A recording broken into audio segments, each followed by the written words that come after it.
नया बिहार तेजस्वी सरकार पूर्ण बहुमत अब की बात तो यह एहसास कराया कि आप उस वर्ग के भी नेता नहीं है। भारतीय जनता पार्टी पूरी तरह से सीमों पर अपनी कब्जा जमा ली है। नीतीश कुमार जी की आभा और साख दोनों मिट्टी में मिल गई।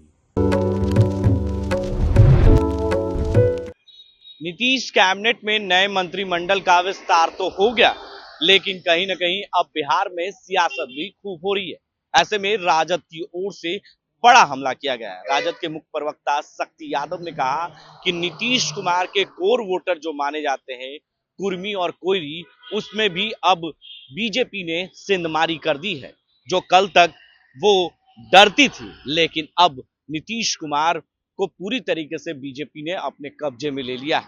अब जो है सबसे ज्यादा बीजेपी के मंत्री नए मंत्रिमंडल में शामिल हो गए, यानी करीबन 21 मंत्री बीजेपी के शामिल हो चुके हैं अब तक टोटल, जब से एनडीए की सरकार बिहार में बनी है। ऐसे में नीतीश कुमार की पार्टी, जो कहा जाता था कि शरद यादव की पार्टी है, अब वो पार्टी कहीं ना कहीं पूरी तरीके से बीजेपी के कब्जे में आ चुकी है। क्या कुछ कह रहे हैं राजद के मुख्य प्रवक्ता शक्ति यादव नए मंत्रिमंडल के विस्तार होने पर? पहले वो बयान आप सीधे तौर पर सुने। बिहार में हुए मंत्रिमंडल के विस्तार के बाद नीतीश कुमार जी की आभा और साख दोनों मिट्टी में मिल गई। जनता दल शरद जी की पार्टी थी, समाजवादी विचारधारा की पार्टी थी, समता पार्टी नीतीश कुमार जी की थी, जो भाजपा से रिश्ते जोड़े थे। लेकिन मैं देख रहा हूं कि इन दिनों भारतीय जनता पार्टी पूरी तरह से सीमों पर अपनी कब्जा जमा ली है।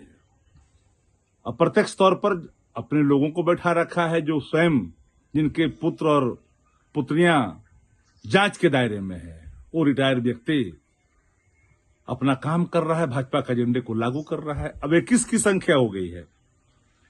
अब जरा कल्पना करिए कि 5 से लेकर करके 24 तक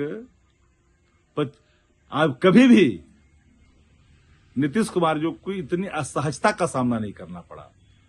नीतीश कुमार जी असहज हैं भी, कई कारण से असहज हैं। भाजपा उसका अनुचित लाभ ले रहा है।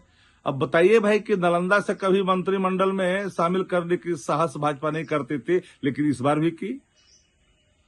उनके जिस जाति से नीतीश कुमार जाते, उस जाति के लोगों को भाजपा शामिल करने से डरती थी। भाजपा ने तो अब नीतीश कुमार जी को यह एहसास कराया कि आप उस वर्ग के भी नेता नहीं है, उस वर्ग का प्रतिनिधित्व हमने दे दिया है। तो बिहार में जो देख रहे हैं भारतीय जनता पार्टी और जदयू का लड़ाई देख रहे हैं, आंतरिक लड़ाई चल रही है।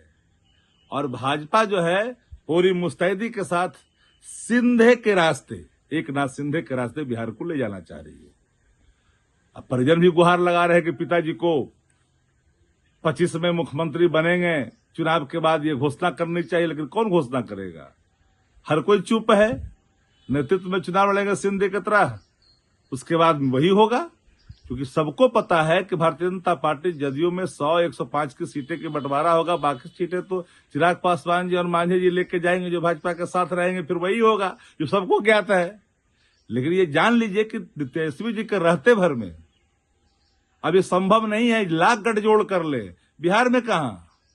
और अब बिहार की आवाम ने एक कमिटमेंट, एक प्रतिज्ञा ले ली है कि नया बिहार तेजस्वी सरकार पूर्ण बहुमत अब की बार। तो 225 में तो पूर्ण बहुमत के साथ अब करते रहिए कसरत, कुछ होना नहीं है। हाँ, नीतीश कुमार जी समाप्त होंगे। आपने सुना किस तरीके से सीधे तौर पर राजद के मुख्य प्रवक्ता शक्ति यादव ने बड़ा हमला कर दिया है नीतीश कुमार पर और बीजेपी पर। यानी बीजेपी को पूरी तरीके से हमला करते हुए शक्ति यादव नजर आए हैं नए मंत्रिमंडल के विस्तार होने पर। कोयरी और कुर्मी के वोटरों पर अब जो है बीजेपी का भी कब्जा हो गया। अब उस वोटरों पर जो है नीतीश कुमार की जो कोर वोटर माने जाते थे, उसमें जो है बीजेपी ने सेंधमारी कर दी है। क्योंकि इसी साल बिहार विधानसभा के चुनाव होने हैं और चुनाव से पहले नए मंत्रिमंडल का विस्तार होना कहीं ना कहीं ये बिहार के चुनाव में जो है नए समीकरण को संकेत देता है।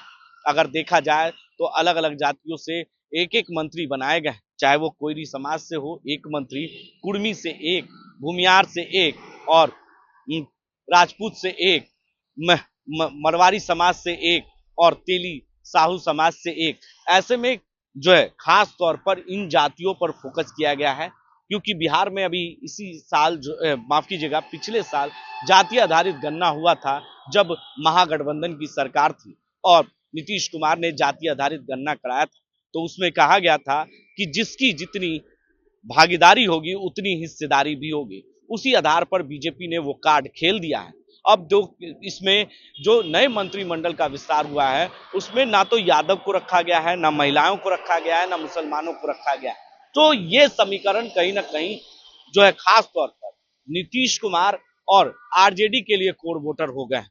अब देखना होगा कि इस चुनाव में क्या बीजेपी को इस जातियों से फायदा हो पाएगा या नहीं, ये तो आने वाला वक्त ही बता पाएगा। ऐसी तमाम खबरों के लिए आप बने रहें देश जी न्यूज के साथ और देखते रहें।